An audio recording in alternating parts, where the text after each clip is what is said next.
Hey Racine, Mark here with the Racine County Eye. I'm sitting here with Joe from Not Your Parents' Basement. He represents the Park Esports team. Go ahead and introduce yourself, Joe. Hi, Joe Schurian. Like you said, I'm from Not Your Parents' Basement Gaming Lounge. We're a local gaming lounge located in Racine, Wisconsin. Just trying to do our best to give an experience that nobody else in Wisconsin's created so far. You guys most certainly do. The energy in that place is incredible. As you guys know, it's literally in the basement of where we write. And I tell you, the floor shakes. You know, a good thing I write on a computer because if I was writing with a pen, Anyhow, so let's move forward. How do you feel about your team's performance this season? Personally, I think we started out a little rocky just because our actual head coach wasn't able to actually be there at the beginning of the season. He had some other responsibilities being a coach for the local football team, and I kind of took it on my shoulders to take on some new responsibilities this year. Learned a completely new game. So for me, it was a complete overhaul for myself, in particular, having to learn the game, kind of execute it more from like a basic level is the way that I kind of looked at it, working on things like communication, getting team kind of more oriented on a focus of a team goal rather than individualized goals and things like that.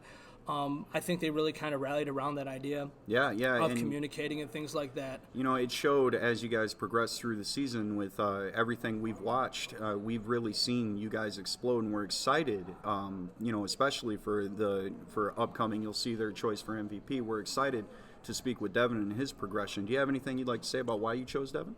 Honestly, earlier this season, when the season started up, like I said, it was kind of a new leaf for me. It was something I had to kind of like take on as something that I wasn't sure if I'd be able to do. I honestly thought it would be more than I could handle. Devin kind of stepped up as a natural leader that he is. He was able to kind of get the team to focus, understand that, Joe, he's new to this, but let's listen to him. He's probably got a particular focus or goal as to why he's doing things. Don't really, badger him before, giving the opportunity to see why he's doing what he's doing. Yep. And it was really easy to kind of – it's hard, when you're not at the actual school to be able to, talk to the students and get them to rally behind you because you're like, who is this guy?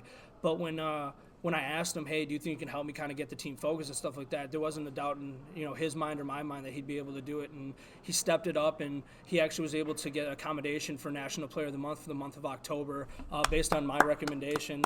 Honestly, I'm so proud of him. I think that he's got a very bright future ahead of him. I think that this team, the way that they work together, the way they communicate, the type of friendships that they have prior to, and even more so now that the season has kind of transpired more.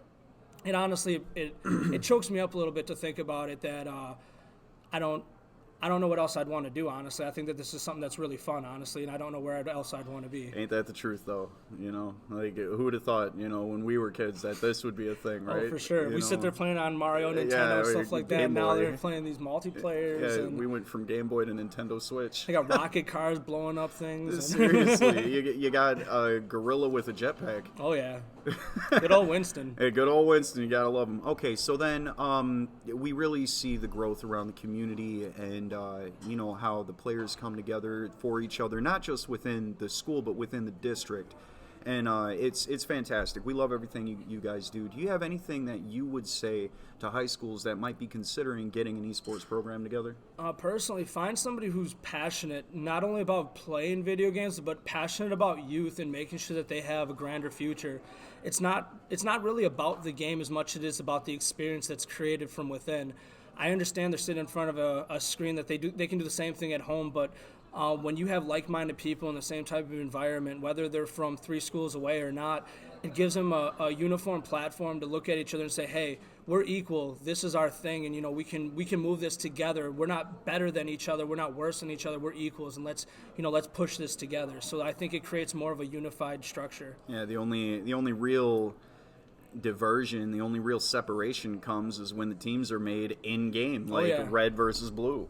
That's the separation. And even then, like after the games, every single school, because I mean down by us we have 5 schools that represent down there, they'll get up, they'll go shake hands with each other, they'll talk about the matches afterwards, cheer each other on. Highlights, lowlights, what can we do better. And they're not afraid to give a little bit of their trade secrets and at ways at times to try to help some of these other teams, because at the end of the day we just want, at least from a Racine unified perspective, we just want to see one of us come out on top. Amen. Well, we know you got a busy day planned. We won't keep you for too much longer. Let's get Devin on in. Oh, yeah, here. definitely. Thank you very much. All right.